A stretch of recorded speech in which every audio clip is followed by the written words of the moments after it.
Hello and welcome to the Fighting Moose podcast. I'm your host and narrator, Jason Hendrickson. This is a podcast where I retell stories, some fictional and some historical, that can be enjoyed by people of all ages. A few days ago, John and I were in the yard. I don't remember what we were doing exactly, but I happened to look over at my neighbor's tree, and in that tree was a small orange bird. I was like, that's a pretty big finch. Then I realized I was looking at an Oriole. To be honest, I think this was my first time ever seeing an Oriole, but I could be wrong. So, like always, that's how I came to today's story. So today, we will read the story titled More of the Blackbird Family from the book The Burgess Bird Book for Children, written by our old friend Thornton W. Burgess. Now I hope that you are able to get out and check out some nature, whether it be looking at birds or just getting out into the woods or nature. For example, we went out in the woods to do some turkey hunting on Sunday. While we were out there, we didn't see any turkeys, but we spent about an hour and a half, and that was an hour and a half spent wandering the woods instead of sitting in front of the TV. Even John mentioned that being in the woods was better than being in front of the TV. So like I said, hopefully you can get outside and enjoy some outdoor activities, whatever they may be. Now, let's turn to today's story. I hope you enjoy. Let's begin. Liftoff. We have a liftoff.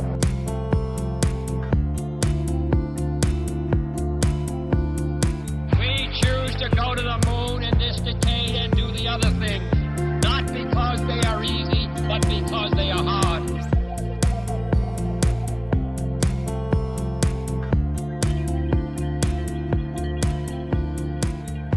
More of the Blackbird Family. Peter Rabbit was dozing. Yes, sir, Peter was dozing. He didn't mean to doze, but whenever Peter sits still for a long time and tries to think, he is pretty sure to go to sleep. By and by, he wakened with a start. At first, he didn't know what had wakened him, but as he sat there blinking his eyes, he heard a few rich notes from the top of the nearest apple tree. "It's Goldie the Oriole," thought Peter, and peeped out to see. But though he looked and looked, he couldn't see Goldie anywhere. But he did see a stranger. It was someone of about Goldie's size and shape. In fact, he was so like Goldie, but for the color of his suit, that at first Peter almost thought Goldie had somehow changed his clothes. Of course, he knew that this couldn't be, but it seemed as if it must be, for the song the stranger was singing was something like that of Goldie. The stranger's head and throat and back were black, just like Goldie's, and his wings were trimmed with white in just the same way, but the rest of his suit, instead of being the beautiful orange of which Goldie is so proud, was a beautiful chestnut color. Peter blinked and stared very hard. "Now who could this be?" said he, speaking aloud without thinking. "Don't you know him?" asked the sharp voice so close to Peter that it made him jump. Peter whirled around. There sat Striped Chipmunk grinning at him from the top of the old stone wall. "That's Weaver, the orchard oriole," Striped Chipmunk rattled on. "If you don't know him, you ought to, because he is one of the very nicest persons in the old orchard. I just love to hear him sing." Is he related to Goldie?" asked Peter somewhat doubtfully. "Of course," retorted Striped Chipmunk. "I shouldn't think you would have to look at him more than once to know that. He's first cousin to Goldie. There comes Mrs. Weaver. I do hope they've decided to build in the old orchard this year." "I'm glad you told me who she is, because I never would have guessed it," confessed Peter as he studied the newcomer. She did not look at all like Weaver. She was dressed in olive green and dull yellow, with white markings on her wings. Peter couldn't help thinking how much easier it must be for her than for her handsome husband to hide among the green leaves. As he watched, she flew down to the ground and picked up a long piece of grass. "They are building here, as sure as you live," cried Striped Chipmunk. "I'm glad of that. Did you ever see their nest, Peter?" "Of course you haven't, because you said you have never seen them before." "Their nest is a wonder, Peter. It really is. It is made almost wholly of fine grass, and they weave it together in the most wonderful way." "Do they have a hanging nest like Goldie's?" asked Peter a bit timidly. "Not such a deep one," replied Striped Chipmunk. "They hang it between the twigs near the end of a branch, but they bind it more closely to the branch, and it isn't deep enough to swing as Goldie's does." Peter had just opened his mouth to ask another question when there was a loud sniffing sound farther up along the old stone wall. He didn't wait to hear it again. He knew that Bowser the Hound was coming. "Goodbye, Striped Chipmunk. This is no place for me," whispered Peter, and started for the dear old briar patch. He was in such a hurry to get there that on his way across the Green Meadows he almost ran into Jimmy Skunk before he saw him. "What's your hurry, Peter?" demanded Jimmy. "Bowser the Hound almost found me up in the old orchard," panted Peter. "It's a wonder he hasn't found my tracks. I expect he will any minute.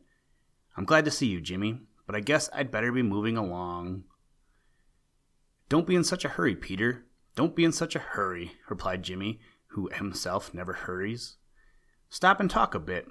That old nuisance won't bother you as long as you are with me."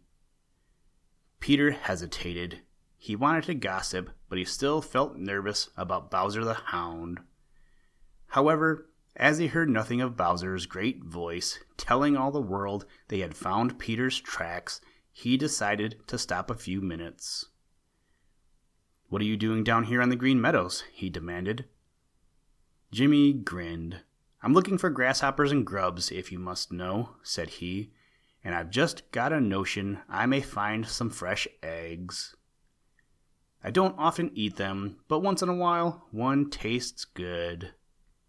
If you ask me, it's a funny place to go looking for eggs down here on the Green Meadows," replied Peter. "When I want a thing, I look for it where it is likely to be found." "Just so, Peter, just so," retorted Jimmy Skunk, nodding his head with approval. "That's why I am here."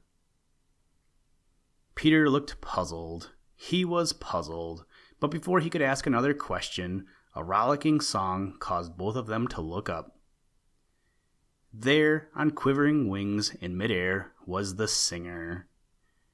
He was dressed very much like Jimmy Skunk himself, in black and white, save that in places the white had a tinge of yellow, especially on the back of his neck.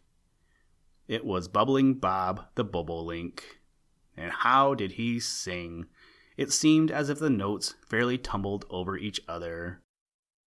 Jimmy Skunk raised himself on his hind legs a little to see just where Bubbling Bob dropped down in the grass. Then Jimmy began to move in that direction. Suddenly, Peter understood. He remembered that Bubbling Bob's nest is always on the ground. It was his eggs that Jimmy Skunk was looking for. "You don't happen to have seen Mrs. Bob anywhere around here, do you, Peter?" asked Jimmy, trying to speak carelessly. "No," replied Peter. "If I had, I wouldn't tell you where. You ought to be ashamed, Jimmy Skunk, to think of robbing such a beautiful singer as Bubbling Bob." "Pooh," retorted Jimmy. "What's the harm? If I find those eggs, he and Mrs. Bob could simply build another nest and lay some more. They won't be any the worse off, and I will have had a good breakfast." "But think of all the work they would have to do to build another nest," replied Peter. "I should worry," retorted Jimmy Skunk. "Anyone who can spend so much time singing can afford to do a little extra work." "You're horrid, Jimmy Skunk. You're just horrid," said Peter. "I hope you won't find a single egg, so there." With this, Peter once more headed for the dear old briar patch, while Jimmy Skunk continued toward the place where Bubbling Bob had disappeared in the long grass. Peter went only a short distance and then sat up to watch Jimmy Skunk. Just before Jimmy reached the place where Bubbling Bob had disappeared, the latter mounted into the air again, pouring out his rollicking song, as if there were no room in his heart for anything but happiness. Then he saw Jimmy Skunk and became very much excited. He flew down in the grass a little farther on, and then up again, and began to scold. It looked very much as if he had gone down in the grass to warn Mrs. Bob. Evidently Jimmy thought so, for at once he headed that way. When Bubbling Bob did the same thing all over again, Peter grew anxious. He knew just how patient Jimmy Skunk could be, and he very much feared that Jimmy would find that nest. Presently, he grew tired of watching and started on for the dear old briar patch. Just before he reached it, a brown bird, who reminded him somewhat of Mrs. Redwing and Sally Sly the cowbird, though she was smaller, ran across the path in front of him and then flew up to the top of a last year's mullein stalk. It was Mrs. Bobolink. Peter knew her well, for he and she were very good friends. "Oh!" cried Peter. "What are you doing here? Don't you know that Jimmy Skunk is hunting for your nest over there? Aren't you worried to death? I would be if I were in your place." Mrs. Bob chuckled. "Isn't he a dear? And isn't he smart?" said she, meaning Bubbling Bob, of course, and not Jimmy Skunk. "Just see him lead that black and white robber away." Peter stared at her for a full minute. "Do you mean to say," said he, "that your nest isn't over there at all?" Mrs. Bob chuckled harder than ever. "Of course it isn't over there," said she. "Then where is it?" demanded Peter. "That's telling," replied Mrs. Bob. "It isn't over there, and it isn't anywhere near there. But where it is Bob's secret and mine, and we mean to keep it. Now I must go get something to eat." And with a hasty farewell, Mrs. Bobolink flew over to the other side of the dear old briar patch. Peter remembered that he had seen Mrs. Bob running along the ground before she flew up to the old mullein stalk. He went back to the spot where he had first seen her and hunted all around in the grass, but without success. You see, Mrs. Bobolink had been quite as clever in fooling Peter as Bubbling Bob had been in fooling Jimmy Skunk. Listen, Tranquility Base here. The Eagle has landed. That's one small step for man, one giant leap for mankind.